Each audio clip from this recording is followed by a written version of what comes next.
Bendiciones para todos, bienvenidos en esta mañana maravillosa a este lugar de congregación, este lugar maravilloso donde el Señor nos permite reunirnos los hijos de Dios y congregarnos en su nombre, en el nombre del poderoso Jesucristo, el Hijo de Dios, el unigénito Hijo del Padre, el Salvador nuestro, el Salvador Jesucristo, el Rey de Reyes y Señor de Señores. Congregados estamos en su nombre para adorar y exaltar la presencia de nuestro Dios Trino, ese Dios Padre, Hijo y Espíritu Santo, al cual nosotros le debemos todo. A Él nos ha dado la vida, Él nos ha dado la fuerza, la voluntad para levantarnos en esta mañana y venir hasta este lugar. Todas esas cosas nos las ha dado el Señor y Él merece que nosotros le demos toda la gloria y toda la alabanza. Para comenzar esta reunión, la reunión de los hijos de Dios, vamos a leer en la palabra, en la carta a los Efesios, en el capítulo 2. Efesios capítulo 2, vamos a leer desde el versículo 1 y encontramos una verdad maravillosa de nuestro Señor para nosotros. Leemos la palabra en el nombre del Padre, del Hijo y del Espíritu Santo. En la versión Reina Valera tiene como subtítulo Salvos por gracia. Y Él os dio vida a vosotros cuando estabais muertos en vuestros delitos y pecados, en los cuales anduvisteis en otro tiempo, siguiendo la corriente de este mundo, conforme al príncipe de la potestad del aire, el espíritu que ahora opera en los hijos de desobediencia, entre los cuales también todos nosotros vivimos en otro tiempo, en los deseos de nuestra carne, haciendo la voluntad de la carne y de los pensamientos, y éramos por naturaleza hijos de ira, lo mismo que los demás. Pero Dios, que es rico en misericordia, por su gran amor con que nos amó, aun estando nosotros muertos en pecados, nos dio vida juntamente con Cristo. Por gracia sois salvos. Y juntamente con Él nos resucitó. Y asimismo nos hizo sentar en los lugares celestiales con Cristo Jesús, para mostrar en los siglos venideros las abundantes riquezas de su gracia en su bondad para con nosotros en Cristo Jesús. Porque por gracia sois salvos por medio de la fe, y esto no de vosotros, pues es don de Dios, no por obras, para que nadie se gloríe, porque somos hechura suya, creados en Cristo Jesús para buenas obras, las cuales Dios preparó de antemano para que anduviésemos en ellas. Amén. Gracias le damos a Dios por la oportunidad que tenemos de estar en este lugar y poder compartir la palabra de Dios. Nuestra serie, La Iglesia Funciona, como les he comentado antes, tiene por propósito de traer a nosotros el entendimiento de lo que realmente es la iglesia del Señor.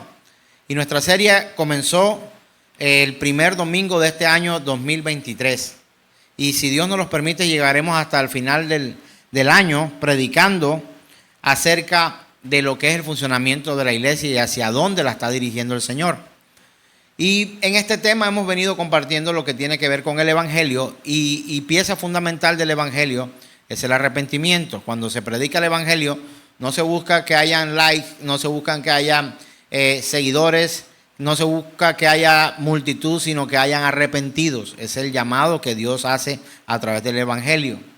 Acuérdense lo que hemos predicado, la doctrina básica del Evangelio, el primer discurso de Jesús en Mateo 1, cuando del 13, 14, 15, 16, 17, Él se acerca y dice: el reino de los cielos se ha acercado, arrepentidos, crean en el Evangelio. Es la invitación, es un llamado al arrepentimiento y a que creamos lo que la palabra de Dios dice. Quisiera que compartiéramos juntos la escritura en la carta a los Efesios, carta del apóstol Pablo a los Efesios, capítulo 4, versos 17 al 18. Carta a los Efesios, capítulo 4, versos 17 al 18. Una gran verdad, una verdad profunda, eterna, registrada en estos dos versículos que la Escritura nos presenta.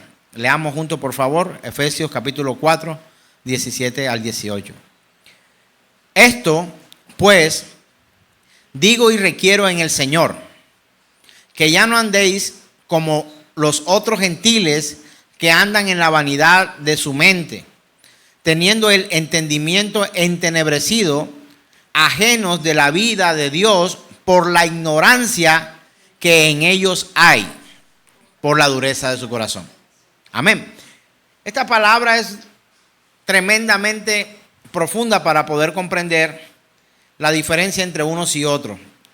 Es cierto que Dios no hace acepción de personas, por supuesto que no la hace, pero en el camino en que nosotros vamos andando, pues cada uno va ocupando un lugar en ese camino en que estamos andando, cada uno se ubica. Cuando la joven de casa es la hija de la casa, ayuda a su mamá, ayuda a su papá, ayuda a sus hermanos, va a la escuela.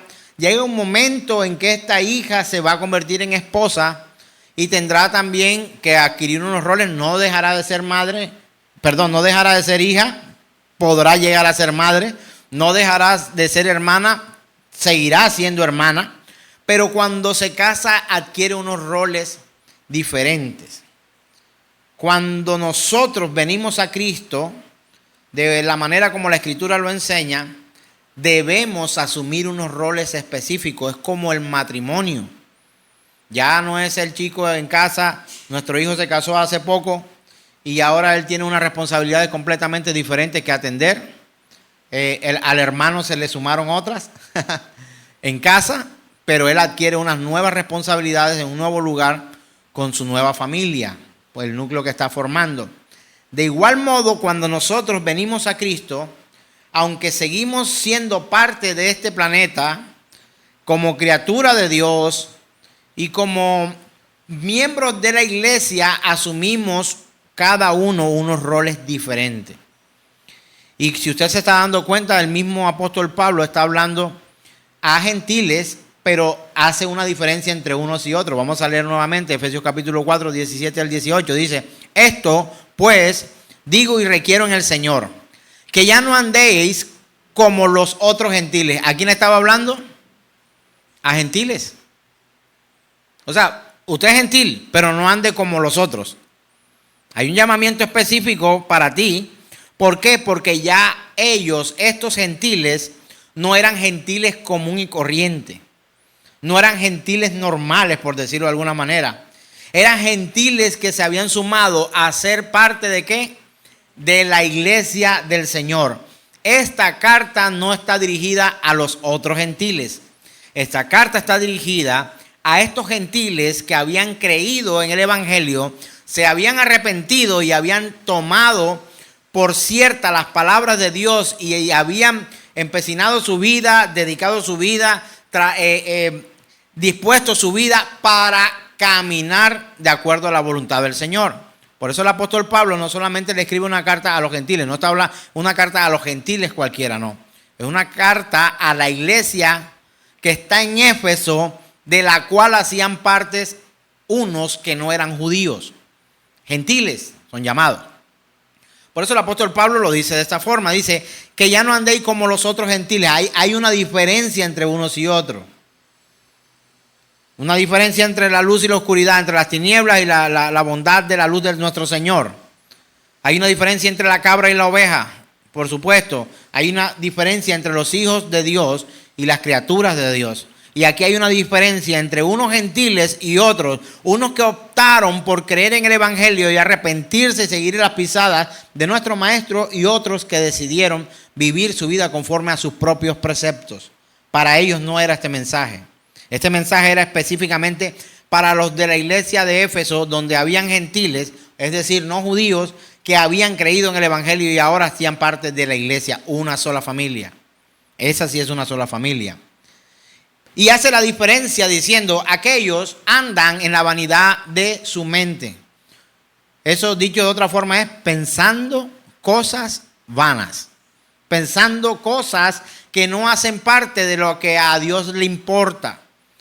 Y la vanidad de este mundo todavía continúa. No solamente era para la iglesia que estaba en Éfeso, y no solamente era un llamado para que no se comportaran como los gentiles ellos, sino que el llamado era para los que hacían parte de la iglesia, que aún tenían en su mente los vestigios todavía, los rastros de lo que había quedado atrás.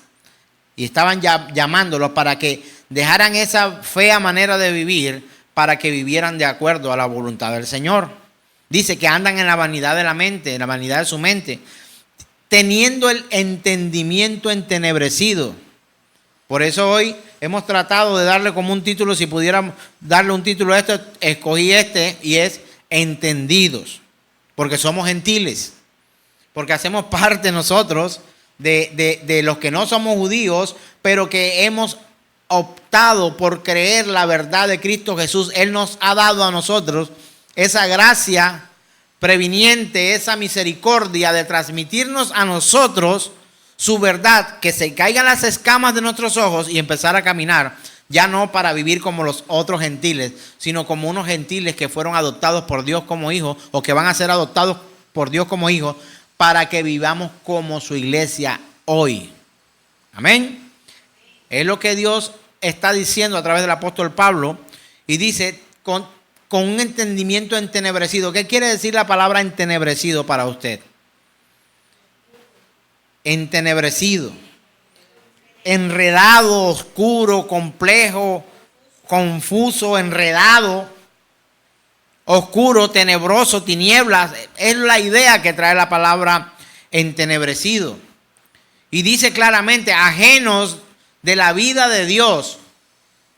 ¿Por qué? El Señor dijo: yo soy el camino, yo soy la verdad, yo soy la vida que ofrece nuestro Señor, la vida que ofreció Cristo Jesús para aquellos que creen en su palabra, aquellos que creen que su sacrificio pagó por nuestros pecados. Pero estos no son esos gentiles. Él está diciendo, ellos viven así, viven como en vanidad de la mente, viven con un pensamiento entenebrecido y viven ajenos a la vida de Dios. ¿Sabe por qué ajenos a la vida de Dios también? Porque querían vivir sus propias vidas. Y alguien me trataba como de insultar una vez diciéndome, pero es que tú eres como un esclavo, tú eres un sirviente ahí. Y yo, sí, ¿y cuál es el problema? En este momento hay una gran diferencia. Unos son esclavos del pecado y otros somos esclavos de Cristo, sirvientes de Cristo. Unos son sirvientes del pecado, de la maldad, del reino de las tinieblas, y otros son sirvientes del reino de Dios y su justicia, al cual hemos sido nosotros llamados, ¿verdad? Y hay una razón para que estos vivan de esa forma. Y la dice el final del verso 18, dice: por la ignorancia que en ellos hay. ¿Y por qué hay ignorancia en ellos? También lo da el mismo versículo, dice: por la dureza de su corazón. Entonces podríamos leerla de atrás adelante y vamos a encontrar lo mismo. Por la dureza de su corazón, hay unos que viven ajenos a la vida de Dios porque son ignorantes. Son ignorantes. ¿Por qué? Viven con el entendimiento entenebrecido. Porque andan con una mente vanidosa, pensando solo que las cosas de aquí son las que valen la pena, pensando que la vida se acaba acá y que más allá no hay absolutamente nada. Nada de lo que hay aquí que has visto, que puedes tocar, existirá después que el Señor haya emitido su juicio pleno y justo el día de su venida. Nada, absolutamente nada. Ni tecnología, ni naturaleza, ni absolutamente nada. Todo aquello será cambiado, será mudado, un cielo nuevo, una tierra nueva. Ni el cielo ni la tierra será el mismo. Y al llamado de Dios a esto, nosotros podemos creer y decir que el poder del evangelio viene por sobre nuestras vidas para hacerlo. Lo que debemos tratar de permanecer somos nosotros. Pero viene el mensaje completo para que nuestras vidas sean transformadas de principio a fin. Doy gracias a Dios por esto. Así que cuando el Señor está hablando a través del apóstol Pablo estas verdades, está comprometiendo su mensaje para que sea efectivo en aquellos que son parte de la iglesia del Señor. No son palabras que son tiradas al viento, no son palabras que son tiradas por allí. Ahora usted me dirá, pero entonces prediquemos solo a las personas que vienen a esta congregación. De ninguna manera. El mensaje hay que predicarlo por todo lugar donde tú puedas ir a llevar el mensaje de Cristo Jesús. Necesitamos llevar la verdad de Jesucristo una y otra vez. No, pero es que ya esta persona sabe eso. ¿Qué sabes tú que tenga el pensamiento y su mente entenebrecida? Sigamos predicando el evangelio de Jesucristo. ¿Qué sabes tú si verdaderamente la persona que tienes hoy a tu lado, que se sienta contigo allí cada domingo, porque regularmente usted y yo tratamos cuando vamos a los lugares, incluso a los restaurantes, sentarnos en la misma mesa o no? Y a veces llegamos al restaurante y entramos al restaurante y miramos y encontramos que nuestra mesa la tiene ocupada. Eso no es tu mesa, es la mesa del restaurante. Y también en la congregación también nos ubicamos casi siempre. Pero ¿qué sabes tú la necesidad de que está hoy a tu lado? ¿Qué sabes tú por las dudas que pasan? ¿Qué sabes tú de las dificultades que vive? Eso siendo un poco misericordioso, ¿verdad? Pero siendo un poco duro y un poco también realista, ¿qué sabes tú si es tu hermano verdaderamente o no, realmente o no? Pues por sus frutos lo conoceréis, dice la Escritura. Por su fe en el Señor Jesucristo. Si sus prioridades son primeramente el Señor, o viven en la vanidad de su mente. Mira, la predicación del evangelio nos lleva a nosotros a vislumbrar, no a juzgar, óigalo bien, a vislumbrar en nuestro entorno quienes están encaminándose o quienes se están perdiendo en el camino de Dios. No quiere decir esto porque, no, este se va a perder. Usted vaya a tener razón 100%. Y si usted ve que se está perdiendo y usted no hace nada, usted también es culpable, ¿sabe? ¿Por qué? Porque necesitas tú predicarle el evangelio a ese que se está perdiendo.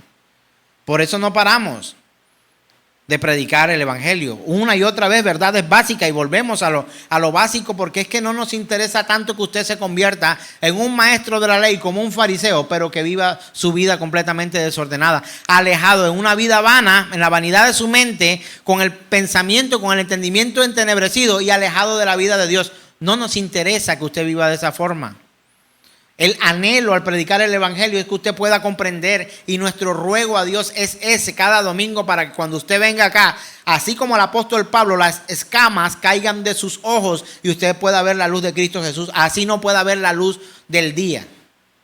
Porque también le hemos predicado a ciegos, le hemos predicado a sordos. Y necesitamos nosotros seguir predicando el evangelio porque se pierde la gente. Porque los que han sido llamados a la voz del evangelio vuelven su mirada y sus ojos en el Señor. Y eso amontona para nosotros, por llamarlo de alguna forma, recompensas. La recompensa viene de Dios. Somos trabajadores de Dios, somos servidores, sirvientes del Señor. Y hemos sido llamados a esto, a llevar el mensaje. Y el apóstol Pablo se había dedicado a predicarle a esos gentiles. ¿Se acuerda que en los temas anteriores hemos visto que el apóstol Pablo iba camino a Damasco, vino una luz y ellos a la verdad escuchaban la voz, pero no veían nada, dice la Escritura. El apóstol Pablo, muy estudioso con sus diplomas de fariseo y todas estas cuestiones, maestro de la ley, fariseo de fariseos, ciudadano romano, hebreo de hebreos. Y encontramos que estos títulos no le sirvieron en aquel momento porque tuvo que renovar, resetear toda su vida para empezar nuevamente. ¿Con qué? Con la doctrina básica del evangelio de Jesucristo. Una vez más, al rudimento del viejo evangelio, aunque sea viejo y aunque para usted o para algunos parezca el rudimento, que es algo antiguo, y algunos hasta solicitan que sea actualizada la Escritura, volvió nuevamente a las verdades y se encontró que desde el Antiguo Testamento hasta el final, hasta el último versículo de Apocalipsis, encontramos que se habla de Cristo Jesús de principio a fin. Y él no lo sabía. Y él dice, ¿quién eres, Señor? O sea, ¿se me apareciste tú, Señor? Sí, soy Jesús a quien tú persigues. Y cambia de una vez el modo de ver las cosas. Fue una ceguera para poder ver. Tuvo que quedarse ciego para poder mirar con unos ojos nuevos. Y así muchos de nosotros hemos tenido que experimentar la rudeza de este mundo, el golpe de la teología, incluso el golpe de las circunstancias de la vida también, la dureza con que puede llevar las decisiones que tomamos nosotros y los pasos en falsos que damos para volver una vez más a postrarnos delante de Dios, no delante de los hombres, sino volver nuestro corazón una vez más a Cristo Jesús y entender que el camino que Él está trazando es el camino correcto para poder seguir adelante. Nos alegra cuando tenemos días que no vemos y lo volvemos a ver acá. Nos alegra cuando predicamos el evangelio a alguien y vemos esos chispazos de revelación en un devocional o en una predicación en una casa o en un compartir con unos amigos, y vemos que uno que otro va entendiendo poco a poco, se van cayendo las escamas de muchos. Pero ¿cuándo se da esto? Al predicar el evangelio de Jesucristo. Y el apóstol Pablo estaba completamente seguro de lo que estaba diciendo. Y le estaba hablando ahora a la iglesia que estaba en Éfeso y le decía, mira, no te puedes comportar como ellos. Tienes que vivir tu vida conforme al entendimiento que tienes ahora. Por eso el tema se llama así, entendidos. Porque si usted es un entendido de la verdad del Señor, si usted considera, usted entiende el evangelio, alce la mano, ¿quién entiende el evangelio? ¿Cuál es el deseo de Dios para su vida? Si usted lo entiende, usted tiene que vivir conforme a ese llamado, conforme a esa verdad. Pero sabe, cuando vemos los resultados de cómo se viven otras vidas, me temo que no entienden aún. Y nuestro ruego por aquellos, no creo que seamos más nosotros. De hecho, los primeros que deberíamos autoflagelarnos o autojuzgarnos o autoexaminarnos somos nosotros, para ver qué tipo de evangelio es el que hemos venido predicando a muchos. El evangelio no se predica para que haya multitud de gente como espectador. El evangelio se predica para que haya multitud de arrepentidos y que caminen con Cristo Jesús, y multitud de uno para adelante. Quiero darle otro tipo de visión de lo que es la iglesia del Señor. Y usted va a entender por qué predicar en un lugar como este y no predicar en un estadio. ¿Sabe cuál es el principio fundamental para la predicación del evangelio y podernos reunir conforme a él? Y desde dónde comienza el sentido de la verdadera iglesia. Desde esta sencilla palabra que mencionó nuestro Señor: donde hay dos o más reunidos en mi nombre, ahí estaré yo. Eso es iglesia. Pero la mente del hombre se entenebrece y se llena de vanidad. No, eso no es iglesia. Eso es una cuestión ahí de garaje. Hasta he escuchado ese tipo de terminología. Eso es una iglesia de garaje. ¿Cuál es la iglesia de garaje? La pequeña, la que tiene una puerta de corredera, la que se sube y se baja. Es una iglesia de garaje donde puede guardarse un carro. ¿Por qué es pequeña? Pues sepamos que donde hay dos o más reunidos en su nombre, ahí está el Señor. Y si el Señor está con ellos, es iglesia del Señor. Ahora, ¿quiere decir esto que donde hay uno solo clamando? Pues por supuesto que el Señor ama a sus hijos, a sus escogidos, a sus elegidos, por los que Él pagó, por uno solo. No le puedo decir por medio, porque medio no es. Uno solo, así le falta un brazo, una pierna, oiga, vea, o no vea, o sea sordo, o lo que fuera. Pero es ese que ha creído en el evangelio y que ama al Señor y que le sigue, es su iglesia. El que se esfuerza cada día por obedecer. El que aunque falle, aunque peque, viene a lo que hemos venido hablando todos estos 2 meses, que es al que se arrepiente de verdad. Entonces, hay quienes no entienden esto y hay que volverlo a predicar una y otra vez. Mire, por añadidura a aquellos que no hacen parte de la iglesia,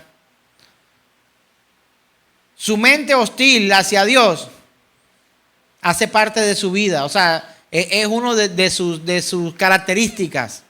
Ignorar a Dios, apartar a Dios, tener por menos las cosas de Dios. Así que algunos aún hasta reprimen la verdad de la predicación del evangelio, sencillamente para predicar sus propias verdades. Así que, hermanos, Dios nos está llamando claramente a que podamos vivir de acuerdo a su voluntad, que seamos entendidos. Y es imperativo, o sea, se necesita entender aún las verdades más básicas, porque si no, Yo me he topado con personas que me quieren hablar de temas muy profundos. A veces pienso que es como con el ansia o las ganas de que como estudió algo y de pronto yo no lo sé, viene con el tema para tratar de corchar. Pues no se trata de eso, seguramente sé más que el día de ayer, un poco más al leer la Escritura y al poder leer algún tipo de doctrina y un poquito, quizás tenga un poquito más de conocimiento que hace una semana o que hace un año, hace 10 años, por supuesto, porque la vida nos lleva en experiencia. Pero no es la experiencia la que nos da a nosotros la verdad del Señor. Lo que nos da la verdad del Señor es que se caigan las escamas para poder comprender lo que la Escritura dice, no solo acerca de Dios, sino también acerca de nosotros. Acerca de nosotros. Y algunos tienen, por eso está escrito que la palabra de Dios no se hizo para contender, no. El mensaje que está escrito es para salvación. El mensaje que está escrito es para que podamos salir nosotros de esa mente entenebrecida, de ese corazón duro, de esa dureza del corazón, de esa mente así vana, para poder comprender esas verdades. Y a veces creemos que las personas que empiezan su vida cristiana ya tienen que ser teólogos de un momento a otro. No, tenemos que tener la paciencia.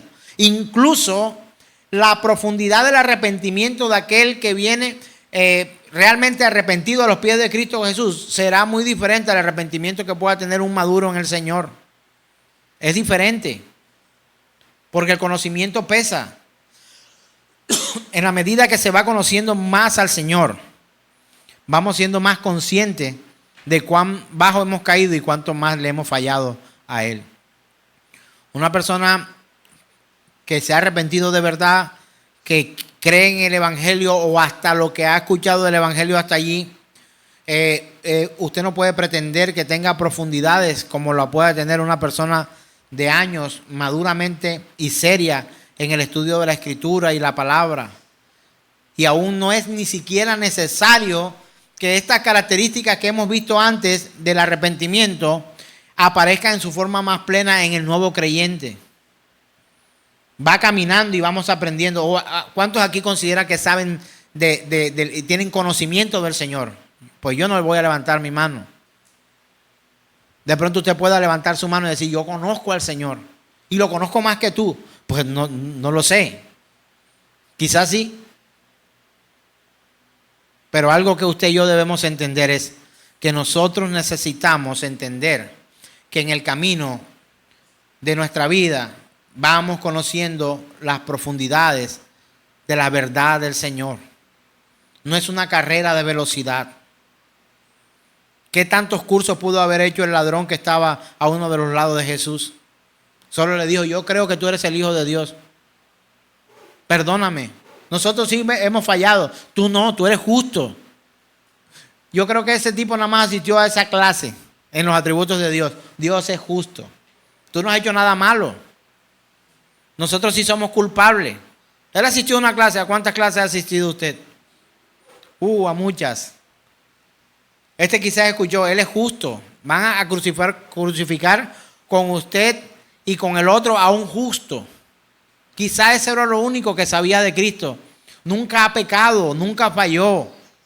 Pero los maestros de la ley y el gobierno lo van a crucificar. Y quizás sea ese del que dicen que es el Mesías, el Cordero de Dios que quita el pecado del mundo. Y este hombre ahí en la cruz comprendió, entendió, fue entendido de lo que estaba viendo. Sus ojos fueron abiertos en esa cruz, estando también ahí crucificado. ¿Sabe una cosa? ¿Usted cree que el único que murió en la cruz fueron esos tres? ¿Jesús y los dos ladrones? Pues no. Era la máquina de tortura romana muy utilizada, pero el único que pagó de manera providencial, de manera divina por nuestros pecados en la cruz fue Él. A otros también crucificaron, pero el único justo verdadero era Él. Y aquel reo lo entendió, aquel condenado a muerte lo entendió. Sabía que iba a morir y puso toda su confianza en ese Señor que estaba allí también crucificado. Y el atributo que saltó fue justo, eres justo, tú no has hecho nada malo, nosotros somos merecedores de este castigo, pero tú no, tú nada has hecho. Y se lo dio a conocer al Señor cuando hablaba con el otro. Deja de insultar, tú y yo merecemos esto, pero este que está acá es justo. Solo fue una clase. El único atributo quizás que conocía del Señor. Este que está aquí en medio de nosotros, justo es. Entonces, comprender, hermanos, esto es una verdad. Porque sería erróneo, sería equivocado sugerir que la conversión verdadera requiere que una persona deba alcanzar la profundidad de arrepentimiento que a usted le parece para usted llenar sus satisfacciones. No. Porque somos tendientes a eso. No, pero es que si está arrepentido debe llorar. Si no llora no está arrepentido.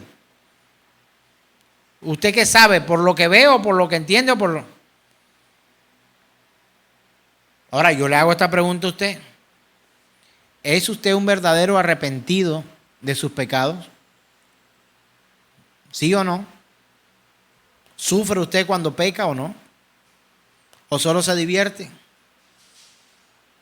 ¿O hace la oración de arrepentimiento para poder tener una nueva oportunidad por si acaso se muere y el día que otra vez tiene la oportunidad vuelve y cae en el mismo pecado? ¿Usted no ve que nosotros luchamos regularmente con los mismos pecados? Caemos una y otra vez y le rogamos al Señor, ayúdanos Señor. Y aunque tengamos esas luchas en esta tierra, para el que verdaderamente está arrepentido, Dios le perdona. Dios le perdona. Pero sepa usted y recuerde que usted debe permanecer en constante crecimiento. Usted no puede olvidarse la continuidad y la profundización de la obra del arrepentimiento. La obra regeneradora en nosotros es constante. No es una semana sí, una semana no, una semana sí, una semana no. Una de las evidencias que usted está realmente arrepentido es la continuidad, el crecimiento aún paulatino de lo que nosotros estamos viviendo y conociendo de Dios. Entender esto es necesario, hermanos. Saber que Jesús expresó una vez estas palabras en Mateo capítulo 17, verso 20.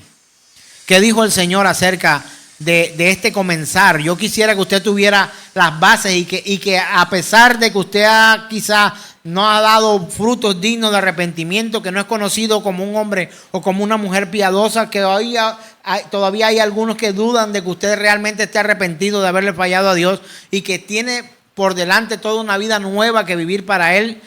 Escuche lo que Jesús expresó o léalo conmigo. Dice la Escritura, Jesús les dijo: por vuestra poca fe, porque de cierto os digo que si tuvieres fe como un grano de mostaza, pequeñito, diréis a este monte, pásate de aquí a allá y se pasará, y nada os será imposible. Cuando el Señor habla estas palabras, no está hablando acerca de poder conquistar la beca o ganar la maratón o tener el dinero o tener las casas o tener todos los reinos de este mundo. Eso fue lo que ofreció el diablo a Jesús esa vez. Pero cuando Él está hablando de fe, y esto fue un momento difícil de la realización o no de milagros, aquellos anhelaban milagros ostentosos, milagros poderosos, milagros estruendosos que fueran famosos, todo terminado en oso, pero se olvidaban del mayor milagro, que era reconocer que la salvación vendría por Cristo Jesús. Entonces nosotros entendamos esto, la profundidad del quebranto de un nuevo convertido puede ser leve comparada con la de un creyente maduro. En la medida que usted va caminando con Dios, que lo va conociendo, que va estudiando su palabra, ese conocimiento se va haciendo vivo en usted y usted ya entenderá. Yo sé que si comienzo vamos a llamar la frase, pero es una cita bíblica, pero es una frase de la Escritura. Comienzo la frase, usted me la va a terminar. El principio de la sabiduría es El temor al Señor, ¿verdad? Si usted lo sabe, si lo entendiera profundamente, ¿cree usted que usted pecara como usted y yo pecamos? ¿Pecaríamos como pecamos? Si sabemos que el principio de la sabiduría es el temor al Señor. Si tú y yo temiéramos a Dios como realmente deberíamos, nuestra vida de pecado se reduciría a la mínima expresión. Tanto por miedo físico, terror, como ese respeto reverente del cual solamente se habla. Y él mismo lo dijo, no teman a los que pueden matar el cuerpo, teméis al que puede matar vuestro cuerpo y enviar sus almas al infierno. No solamente podemos nosotros pensar en Dios como el Señor reverente, porque hay que hacerle la venia. No, eso sería tener a un Dios muy distante. Él es tan cerca para ayudarte con tu dolor de muelas. Él es tan cerca para ayudarte con tu dolor del alma. Él es tan cerca para ayudarte con tus depresiones. Él es tan cerca para ayudarte con tus dolores emocionales. Él es tan cerca para ayudarte con tus carencias y cosas que nunca quizás vayas a tener. Porque hay personas que pasan su vida llorando algo, pero Dios está allí también con ellos sustentándolo. Él sabe que necesitamos. Él sabe que comemos, Él sabe que tenemos necesidades, Él sabe que tenemos pretensiones, que tenemos sueños y anhelos. Si yo le dijera deportivamente cuánto me daría yo correr una maratón, que son 42 kilómetros, ¿usted cree que puedo lograrlo? Pues los que entrenan creo que dirían que sí, si me dedico y no sé qué, y no sé cuándo, etcétera, etcétera, etcétera. Pero llegará un día en que no podré correr. Ni 5K. Y llegará un día donde no podré ni caminar. Y llegará un día donde no podré ni respirar. Y llegará un día donde no existiré en esta tierra. Pero el que me acompañaría en 42 kilómetros de carrera también estará conmigo el día de mi partida, si hago parte de la iglesia del Señor. Esa es la gran ventaja que tenemos los creyentes, los que hemos rendido nuestra vida al Señor, los que nos hemos postrado ante Él y nos hemos arrepentido de nuestros pecados. ¿Por qué? Porque los sueños nuestros pueden ser muchísimos. Yo quise estudiar una carrera, quise estudiar otra, quise muchas cosas y de hecho quiero muchas cosas, pero he aprendido a valorar lo que Dios me ha entregado, mi familia, mi vida propia, que no es propia sino de Él, a Él le pertenece. Digo porque Él me la ha dado en administración. Mi propia vida, lo que Él me ha entregado, mi familia, mi empleo, mis amigos, mis hermanos.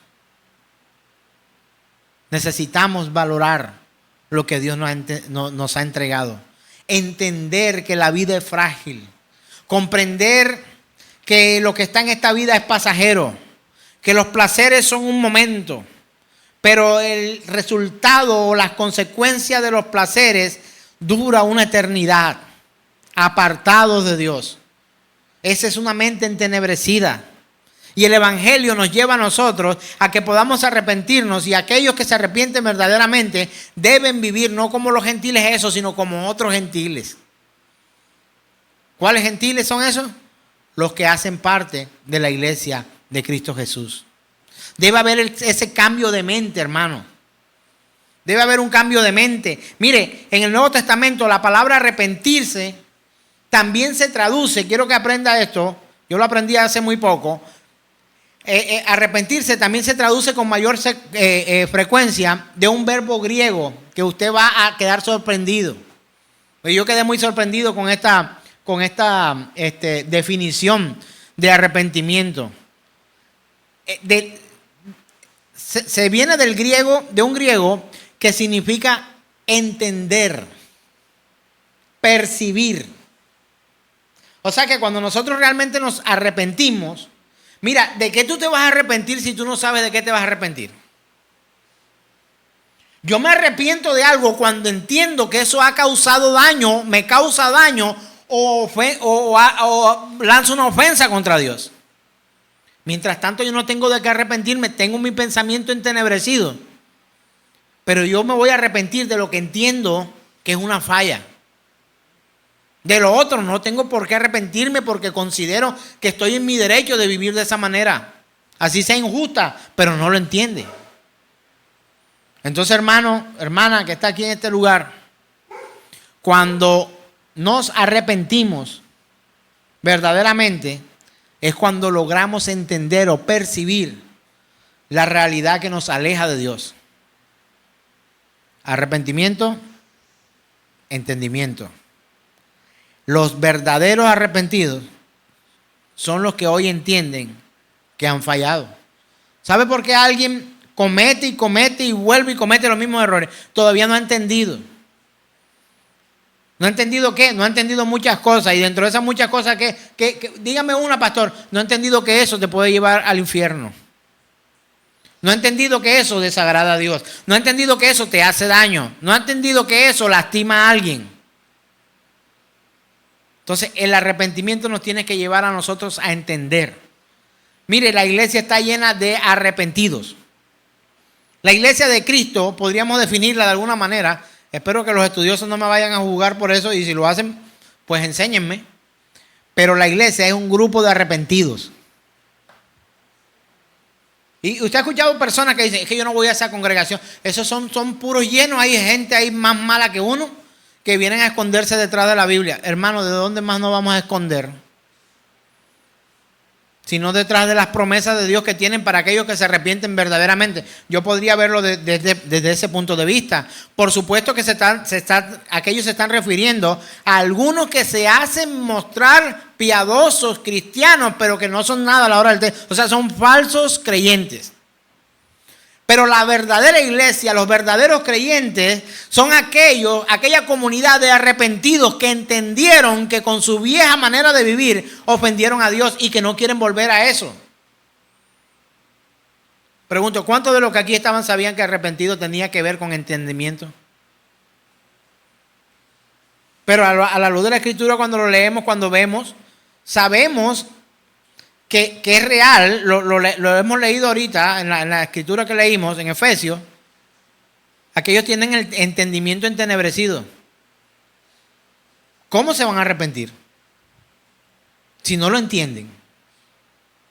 Y con mi esposa tenemos polémicas teológicas, pero ¿cómo va a arrepentirse alguien si no entiende de qué tiene que arrepentirse? Una vez tuve la oportunidad de predicarle a alguien que se autodenomina ateo. Y yo le decía, no, pero es que escúchame, déjame que yo te...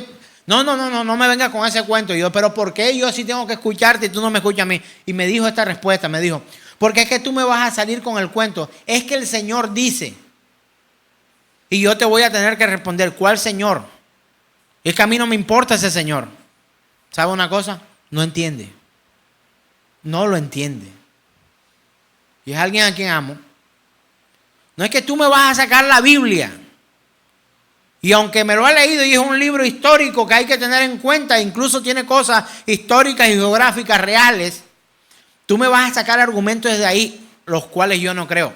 No entiende. No lo puede entender. ¿Sabe por qué no lo puede entender? Porque en él no hay un arrepentimiento que lo lleve a él a reconocer que la manera que tiene de actuar no solamente le falla a sus seres queridos, a su comunidad, sino que ofende también a Dios. Y yo en estos días predicaba y tenía problemas al predicar, porque cuando tú predicas a alguien que te dice que todo es relativo y que estos tiempos son nuevos y que uno tiene que tener misericordia con las personas y que tú no te puedes cerrar a creer solamente lo que tú dices, tú también tienes que respetar las opiniones de otros. Y no, yo creo que la Biblia ahí se equivoca, eso hay que cambiarlo. Y creo firmemente que esta persona lo que está haciendo es tomando la actitud que critica con respecto a lo que Dios piensa y lo que Dios dice y lo que es su verdad, para tratar de cambiar eso, cosa que está prohibiendo que se hagan con ellos. No, si yo pienso de esa manera, tú tienes que respetarme a mí. Bueno, si tú piensas de esa manera, yo tengo que respetarte a ti, pero tú tienes que respetar lo que dice Dios de él. Porque también es una persona real. Y si quieres ir a la Escritura, vas a encontrar el pensamiento de Dios. Si quieres ir a la Escritura, vas a encontrar las palabras de Dios. Si quieres ir a la Escritura, vas a encontrar los mandamientos de Dios. Si quieres ir a la Escritura, vas a encontrar lo que Él considera, su opinión, lo que Él dice, lo que Él, o sea, es la autobiografía de Dios. Entonces, ¿qué estaríamos haciendo? Haciéndole un reclamo a la gente.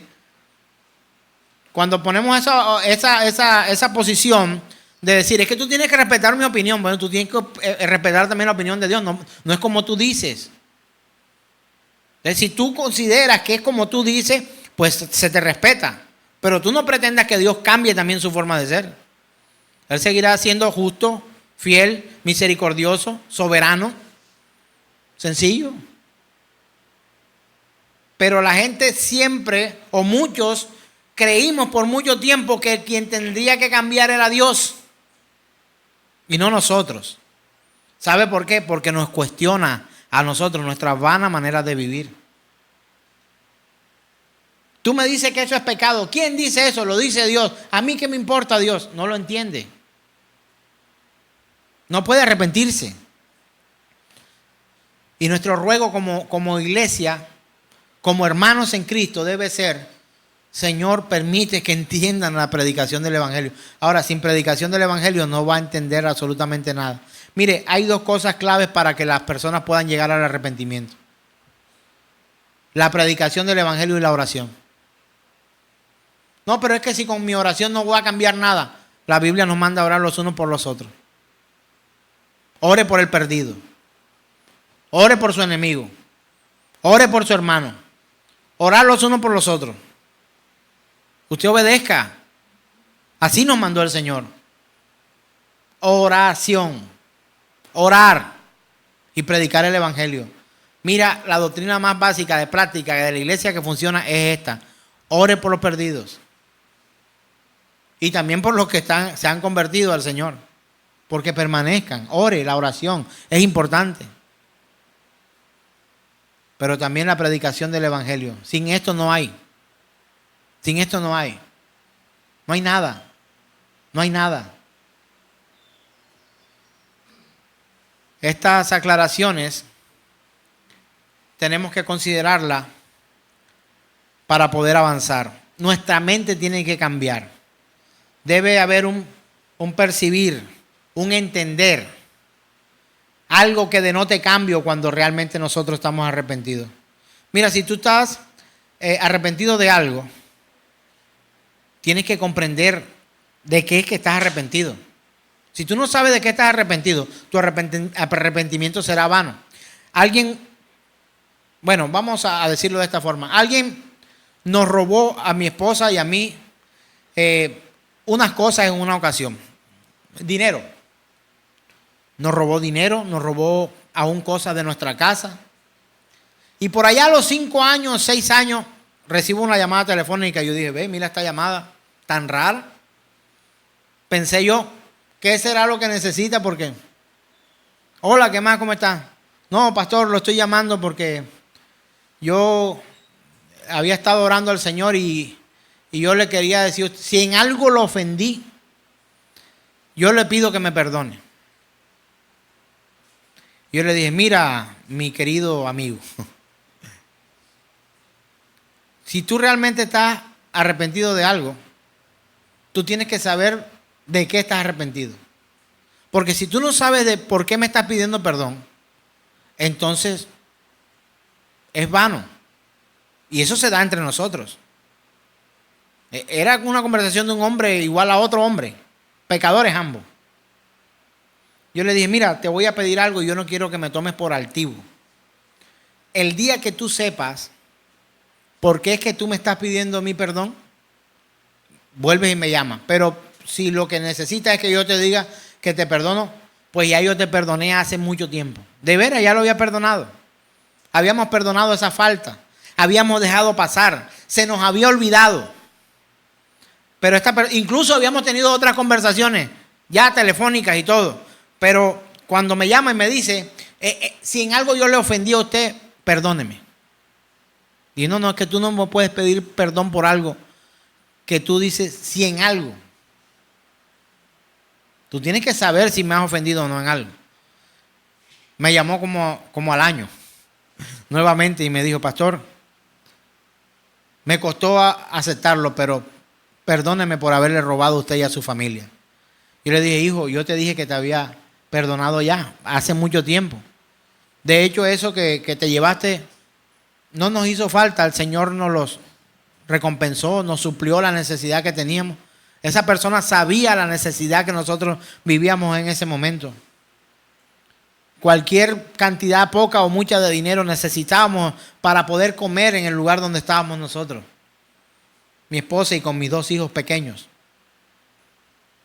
Y le dije, mira, lo que tú te llevaste, el Señor nos lo suplió.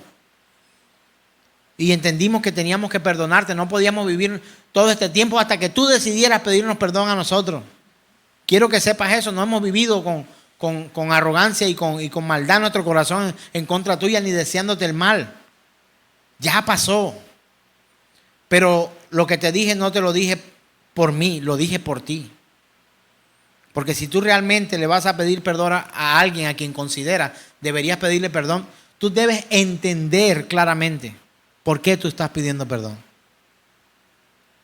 ¿Será que si yo le fallo a usted como comunidad, Dios guarde mi vida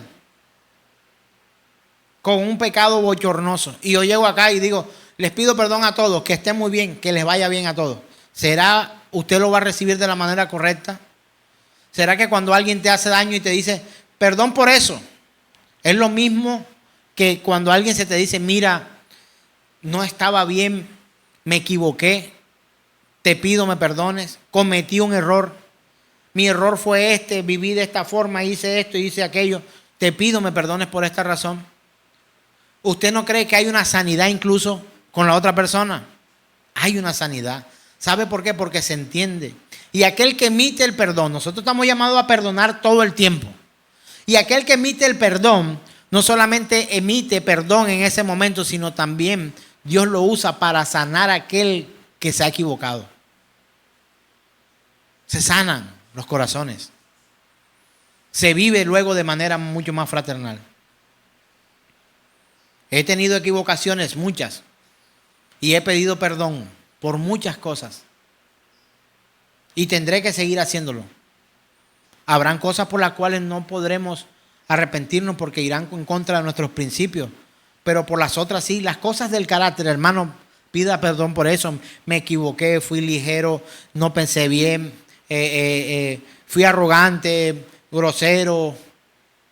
Pero, hermano, hemos sido llamados para vivir no solamente pidiendo perdón, sino también ofreciendo perdón a aquellos que nos fallan. Y cuando nosotros vamos al Señor con un genuino arrepentimiento, somos entendidos por lo que nosotros estamos pidiendo perdón al Señor. Mira, el arrepentimiento obliga a pedir perdón. Tú no puedes decir que estás arrepentido de algo cuando tú no pides que te perdonen, que te dejen pasar la falta. O sea, ¿tú cómo vas a mostrar o cómo vas a expresar? Dígame otra forma de mostrar arrepentimiento. ¿Comprándole cosas a alguien? Debe haber un cambio. Debe haber un cambio. ¿Por qué hay un cambio? Porque entiende que su actitud dañó, lastimó, ofendió, menospreció. Por tanto, el arrepentimiento implica un cambio radical en la percepción de las cosas, de las personas o de la visión que tenemos, incluso de Dios. ¿A usted no le ha pasado cuando entiende, escuche bien esto, cuando entiende lo que la Biblia dice, uno dice, ay Dios mío, perdóname porque yo estaba equivocado? Este entendimiento nos lleva a nosotros inmediatamente a pedir perdón. El arrepentimiento nos lleva a pedir perdón, vienen agarrados de la mano. Quien dice que está verdaderamente arrepentido y no pide perdón, pues estará arrepentido en mute. Pero cuando estamos realmente arrepentidos, pedimos perdón. Entonces la Escritura se muestra este cambio de mente, de actitud. No se limita solamente al intelecto, sino que también tiene un efecto radical sobre las emociones y la voluntad. Porque ¿a cuánto les cuesta pedir perdón? De pronto a todos nos cuesta pedir perdón. Aceptar los errores. Yo voy a aceptar este error. Y la gente se sorprende, wow, ¿cómo hemos cambiado? Claro, porque ahora Cristo está con nosotros. Vivimos de una manera distinta. Pero si nosotros no mostramos un cambio de actitud, nos parecerá que esa persona sigue siendo arrogante, grosero, todo lo que pensamos. Hasta que esa persona con una actitud diferente, con un modo de pensar distinto se acerca a nosotros. Así igualito nosotros cuando nos presentamos ante Dios. Hay entendimiento. En síntesis, el arrepentimiento genuino inicia con la obra del Espíritu Santo en la vida del pecador, por lo cual Él regenera el corazón, ilumina la mente y expone el error mediante una revelación de la verdad divina. Estas son palabras del pastor Paul Washer. Quiero hacer mención de su libro, El Evangelio. Quiero leerlo nuevamente. Textualmente dice el libro así. En síntesis, el arrepentimiento genuino inicia con la obra del Espíritu Santo. Inicia con la obra del Espíritu Santo en la vida del pecador, por la cual Él regenera el corazón, ilumina la mente y expone el error mediante una revelación de la verdad divina. Debido a esta obra divina, la mente del pecador cambia y su visión de la realidad se altera de manera drástica. Ante todo, respecto a Dios, uno mismo, el pecado y el camino de la salvación. Es de esta forma, hermano. Es de esta manera. Y así podemos decir que hemos entendido que la revelación de Dios trae a nuestras vidas libertad. Libertad tanto para el ofendido como para el que ofende. Nosotros somos los que ofenden a Dios. ¿Alguien puede culpar a Dios de que Dios le haya ofendido? Los otros gentiles lo hacen constantemente. Eso es una ofensa. Eso no se puede predicar. Eso es relativo. No puede ser tan... No, esa es una exageración. ¿Cómo va a ser posible que Dios quisiera? No. Alguien dijo una vez, predicar el evangelio ofende, pero nosotros hemos ofendido a Dios toda nuestra vida y nadie nos dijo nada. Así que hermanos míos, queridos y amigos que hoy están con nosotros en este lugar, entendimiento. Si usted no entiende cuáles son sus faltas, tristemente usted no llegará al arrepentimiento genuino. ¿Sabe por qué? Porque usted no tendrá razones reales para pedir perdón. Quien realmente está arrepentido de algo, entiende de qué está arrepentido. Inmediatamente vendrá un cambio de actitud. ¿Por qué? Porque arrepentirse es entender realmente cuál fue su falta. Quiero que hoy te coloques en pie, por favor, y que podamos juntos orar al Señor y pedirle que con el arrepentimiento también podamos nosotros entender con realidad lo que de verdaderamente ha causado ofensa. Hermano, mire, el Señor no es un tipo malo esperando que usted se equivoque para actuar como un verdugo, ¿no? Antes bien el Señor está dispuesto para extender el cetro de perdón sobre nosotros, aquellos cuales estamos realmente arrepentidos y no queremos fallarle al Señor. Y creo que hay dos razones primordiales para que esto sea una realidad. La primera de ellas es por amor a Él, por amor de su nombre, para que el mundo conozca y los otros gentiles entiendan que Él es un Dios perdonador. Él es un Dios perdonador. ¿Y sabe cuál es la otra razón por la cual Dios extiende su cetro de perdón hacia nosotros? Porque nos ama. Porque ama su creación y en especial a su iglesia. Somos iglesia del Señor. Y recuerda, la iglesia funciona. Los que a veces no funcionamos somos nosotros.